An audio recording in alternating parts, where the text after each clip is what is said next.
Good morning, friends, and welcome to Morning Music with Matt. We're right in the middle of our Quintessence Songapalooza Summer Choral Festival. We're having an absolutely fantastic time. Thanks for joining us this morning. We had a great day yesterday. We had a wonderful presentation from Amy Greer, despite the fact that 2 minutes before that live stream was supposed to happen, our personal internet in our house here went out. So that was a lot of fun. So thanks for your patience with that.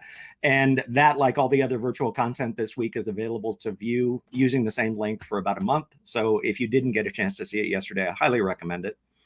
And then last night, despite multiple flash flood warnings that came in late in the day, we had a really lovely park sing at Hyder Park while Tasty Tuesday was going on, and there were food trucks around and lots of children playing. And so a group of, I guess, about 30 people who were undaunted showed up, and with the help of our Voce 8 scholars that are with us this week, we had a great hour of a cappella singing, and we're going to have another great hour of a cappella singing this Saturday. The closing event of the festival will be a big park sing at Bataan Park Saturday morning at 10 o'clock. So if you didn't get to come last night, we hope that you will come on Saturday. And that, like some of these other events, are completely open to the public. Anyone can come. You don't have to be registered for the festival. Speaking of Bataan Park, Kira Rose Harrison was just there this morning teaching yoga to some of our registrants, and it looked like they were having a fantastic time. It's a beautiful morning, as usual, in Albuquerque, and hopefully there won't be any more flash floods. So later on today, following this session, at 1 o'clock, we've got another virtual session. Fantastic music teacher and conductor from St. Louis, Maria Ellis, is going to be doing a session called No Sheet Music, which is about learning music by rote and imitation. And she's absolutely fantastic. If you've not had an experience with Maria, I highly recommend that. That's 1 o'clock, and that is virtual, and again, available to see afterwards. And then tonight at 7 p.m., we are happy to have the return of Beer Choir after a long absence. And that is at Lizard Tail Brewing. There are several locations of Lizard Tail in town. The one that we're singing at is at 3351 Columbia Street Northeast in the Warehouse District. So if you're registered for the festival, I sent around an email this morning that included a link to the Beer Choir hymnal. We would love it if you would download that and bring it with you in some fashion. And if you're just joining us and want to join us for Beer Choir, again, you don't have to be registered for the festival. Anyone can come drink and sing with us.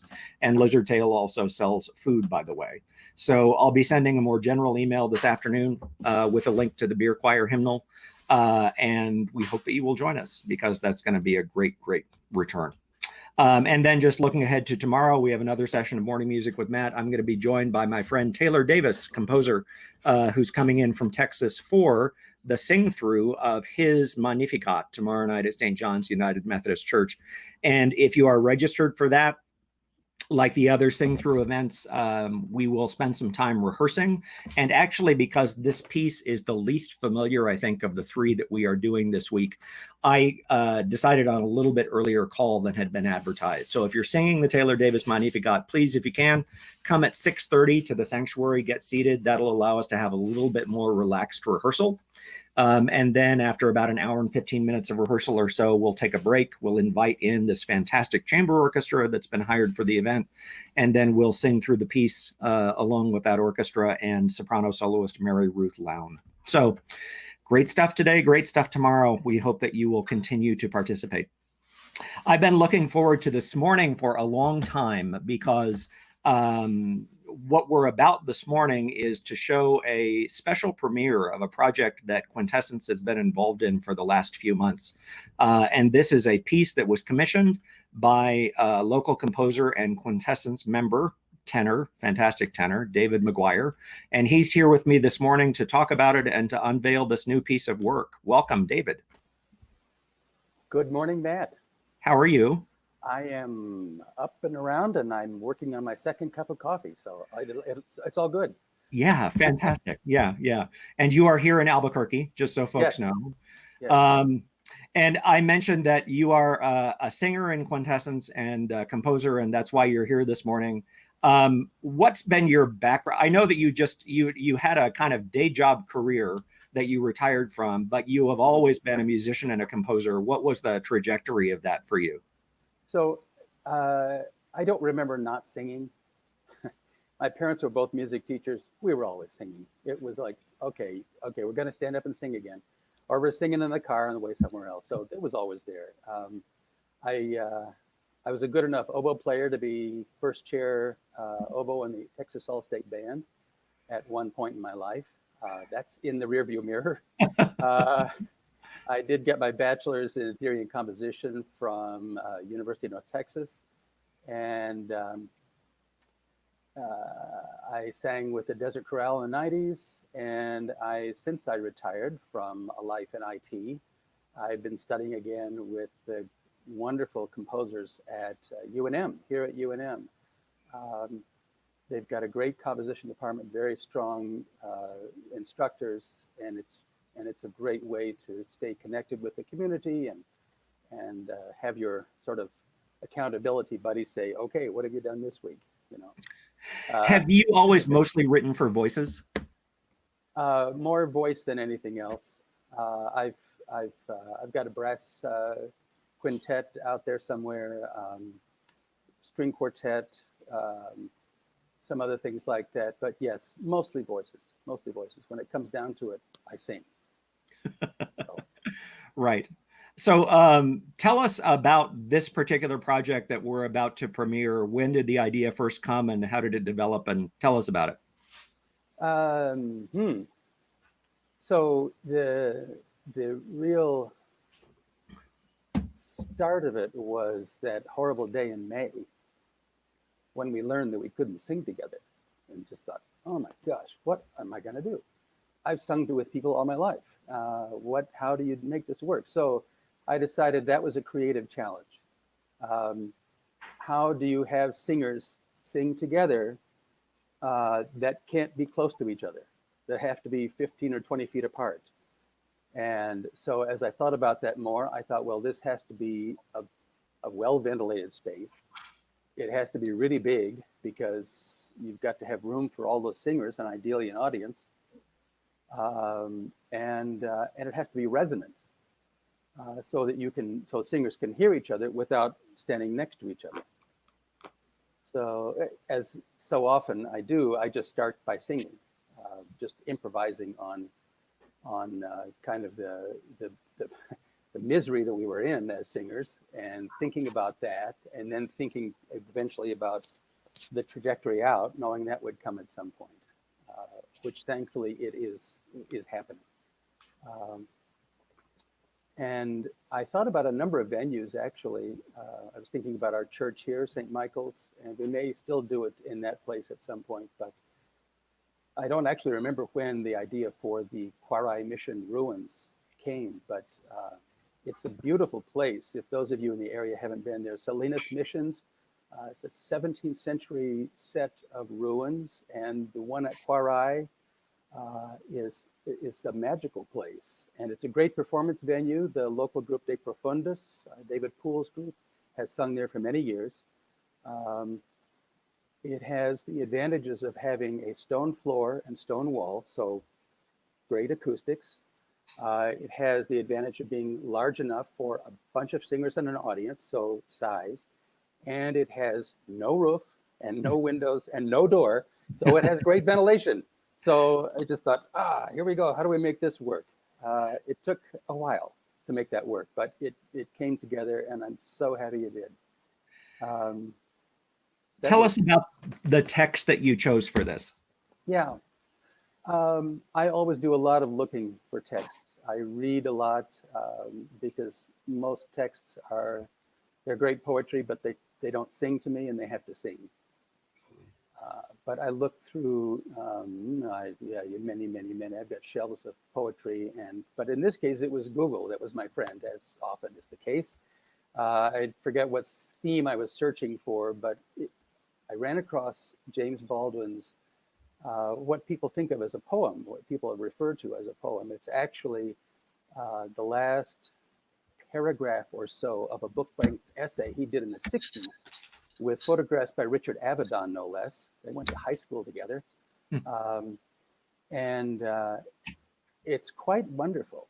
He actually considers himself a poet, which I didn't know. I know of him as a writer and activist and just brilliant thinker, but quite quite wonderful poet. And so the last element kind of to come together was to decide to set this text, I assume. And what you ended up doing was mixed chorus and percussion. And why percussion? Um, Two reasons, I guess. One, I heard it as I was singing some of the elements of music, and but also what I found doing some experiments with singers, with a couple of singers in our church, was that even without a conductor, if we were 20 feet apart and there was percussion giving us a rhythm, we could pretty much stay together, which is a challenge when you're 20 feet apart. And in a good resonant space, we could hear each other well enough to tune, but of course there's the problem of getting a pitch. And so how do you do that in a way that's not intrusive, in a way that sounds nice? So that's where the percussionist came in. But having done a couple of pieces for percussion where we ended up hauling things around and I ended up actually building an instrument, I learned, no, you don't write for all that stuff for percussionists. You write for a few things, especially if you're going to do it in an exotic venue. So I think, and I was thinking of Alexis, thinking, I don't want her to have to rent a van to bring all that stuff. So kept it very simple. Right. So I was thrilled when David got in touch with me sometime in the spring and said, I have this piece and I think it may be the time. And would you be interested in conducting it and putting some singers together? And so David finished the piece and we got together a fantastic group of professional singers, some of whom sing in Quintessence, to rehearse. And that was kind of a joyous experience because it was really the first time for me getting to rehearse a choir in over a year. And it came together really beautifully. And Alexis Corbin, as David mentioned, is the percussionist for the piece. And then because of the issues of the venue, it seemed like the thing to do was to do it as a video project, which I guess had always been your vision, David. And yeah, so we spent a day out at the ruins, performing it for a small audience, and then doing some supplementary filming, which we'll talk about after we see it. But I'm ready to finally see it. Are you? I'm ready. Okay. Ready to show it. We are so happy to be presenting to you this morning the premiere of David McGuire's Lontano. Enjoy.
is fixed.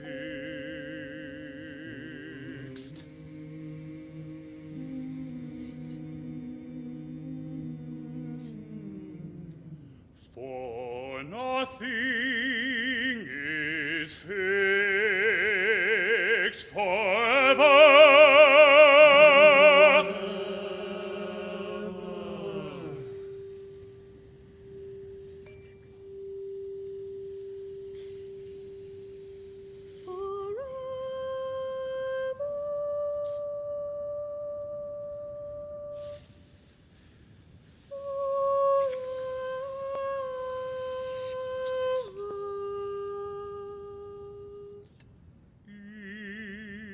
It is not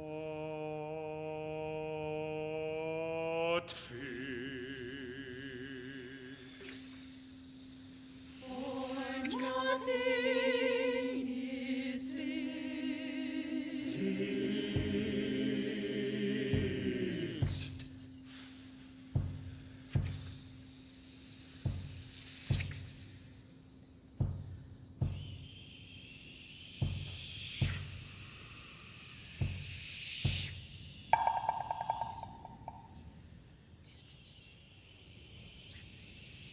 The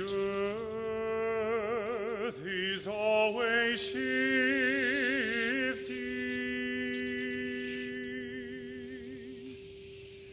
The light is always changing.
Generations do not cease to be born. And we are responsible to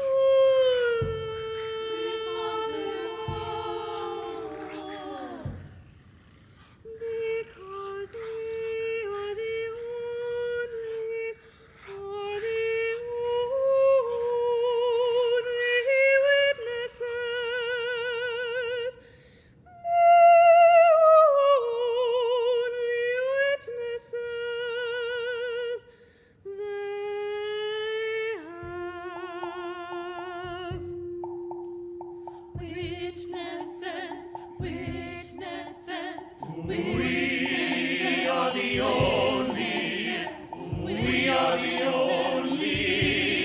Witnesses, only witnesses, the only ones they have.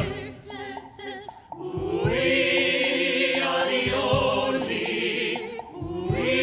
only witnesses, only witnesses, the only ones they have.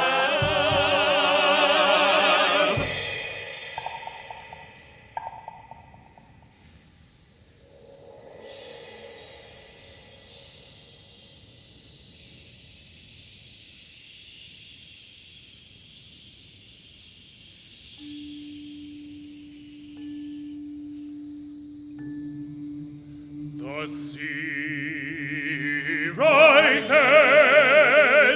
the sea, the light fills,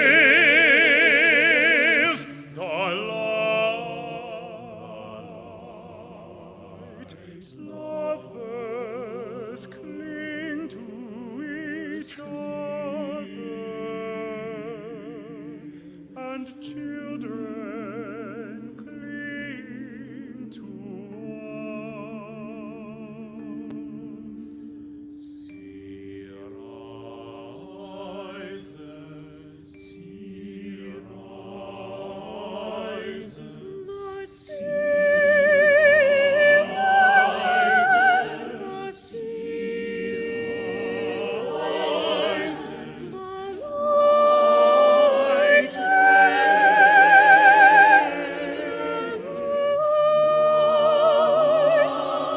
lovers cling to each other, and children cling to us.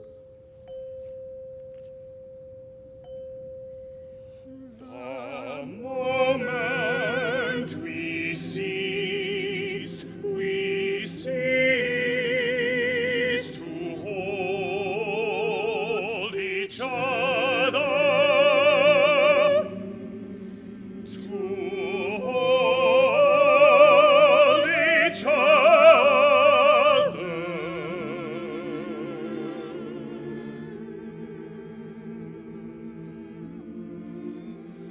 The moment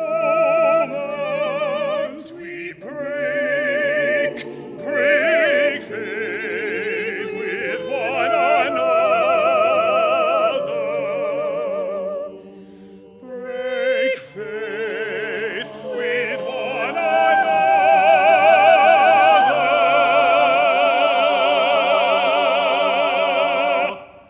The sea engulfs us, and the light goes out.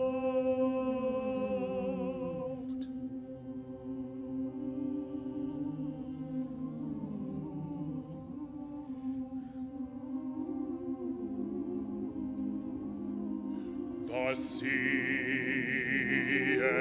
engulfs us, the sea, and the light goes out, the light.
Well, that was fun.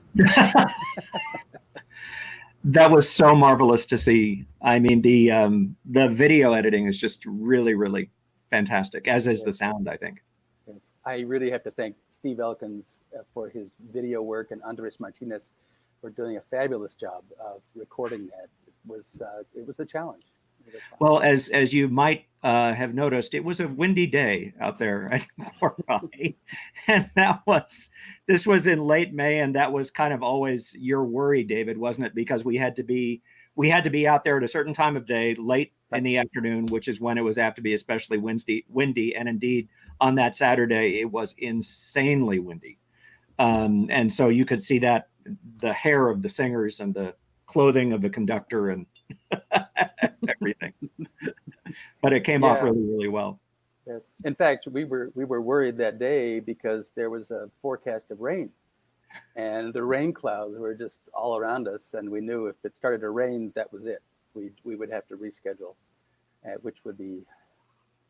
Yeah, there was a lot that went into a lot of moving parts to that day. A lot of moving parts. I so appreciate you pulling all those singers together, Matt. That was just, they were great.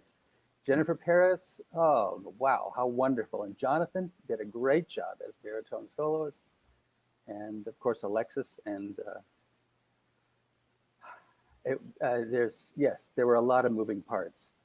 I do have to also just recognize the fact that Quintessence helped fund this thing, as did the New Mexico Arts Council. And I mentioned before the wonderful professors at UNM.